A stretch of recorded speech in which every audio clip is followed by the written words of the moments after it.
ஒரு தடவை நடந்த மாதிரியே 20 தடவை நடந்துகிட்டே இருக்கும். சுவாமி எப்போ எப்படி எது செய்கிறான்னு தெரியாது, அது அவருக்கு தான் தெரியும். அப்படி ஒரு விசேஷமான இந்த பொற்றாமரை குளத்தில் தன்னுடைய உயிரை நீர்த்து மோட்சம் அப்படிங்கிற கதையை அடைந்தது. இது நாரைக்கு முக்தி கொடுத்தது. வாசுகி பாம்புட இப்போ நம்ம ஆலவாய்னு சொல்கிறதுக்கு இந்த தலத்தை ஆலவாய்னு சொல்கிறதுக்கு ஹாலாசின்னு சொல்கிறதுக்கு 2 வேறு காரணங்கள் உண்டு. ஏன் ஆலவாய் அப்படின்னு சொல்றது, ஒரு திருவிளையாடலில் அகஸ்திய மகரிஷி என்ன சொல்கிறார், எம்பெருமானார் உலகத்தை ரட்சிக்கிறதுக்காக இந்த பார்க்கடலை கடையும் பொழுது அது இருந்து வந்த விஷத்தை உண்டதனால், விஷத்தை வாயில் உண்டதால் ஆலவாய் என்றும், அது ஒரு இன்டர்பிரட்டேஷன், அது ஒரு கருத்து. மற்றொரு கருத்து, சொக்கநாத பெருமான் இந்த மதுரையினுடைய எல்கையை என்னன்னு சொல்லும் பொழுது அப்போ என்ன பண்ணால் தன்னுடைய கழுத்தில் இருந்த பாம்பை கொடுத்து பாம்பை விட்டு எறிந்து அந்த பாம்பு இந்த மதுரையினுடைய எல்லையை சுற்றி காத்து நின்றதாகவும், அதனுடைய வாய்ப்பகுதி ஆலயத்தில் இருந்ததால் அது ஆலம் என்றால் பாம்பு, ஆலவாய் என்றும் ஒரு கருத்து.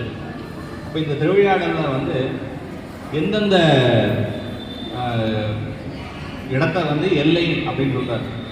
அப்போ என்ன ஆகுதுன்னாக்க, இந்த புராணம் நடக்கும் காலத்தில் இது 46வது திருவிளையாடல். இந்த திருவிளையாடல் நடக்கும் காலத்தில் பெரிய ஊழி காலம் கடல் கோளால் எல்லாம் அழிந்து போய் கிருதமாலை, பொற்றாமரை குளம், சொக்கநாதர் ஒரு 3 மட்டும் இருந்தாங்கிறது தான் புராணத்திலே செய்தி.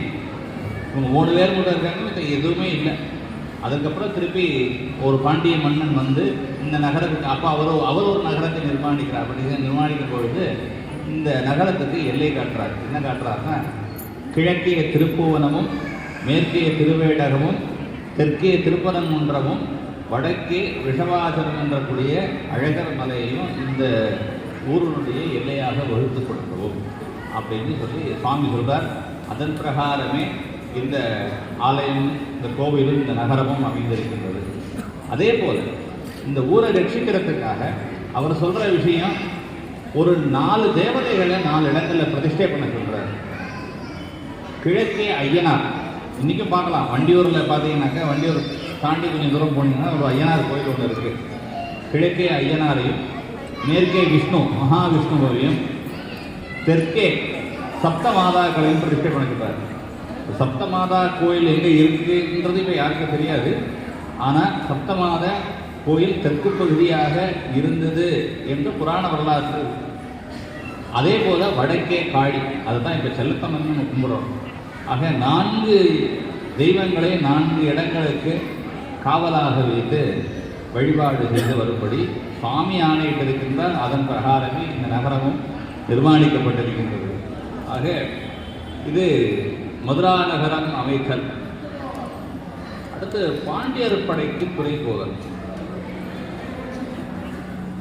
எப்போவுமே சோழ மன்னனுக்கு பாண்டிய ராஜ்யத்தின் மேலே பொறாமை உண்டு. ஒவ்வொரு காலகட்டத்திலையும் இவர்கள் நலிவரும் பொழுது அவனுடைய கை ஓங்கி இருக்கும். பாண்டியர் படை அப்பொழுது சிறிய படை. அப்போது பாண்டியனை அழிக்கிறதுக்காக சோழன் வரும்பொழுது இவருடைய படை பெரியதாக இல்லாத காரணத்தால் சுவாமியை பிரார்த்தனை செய்தார்.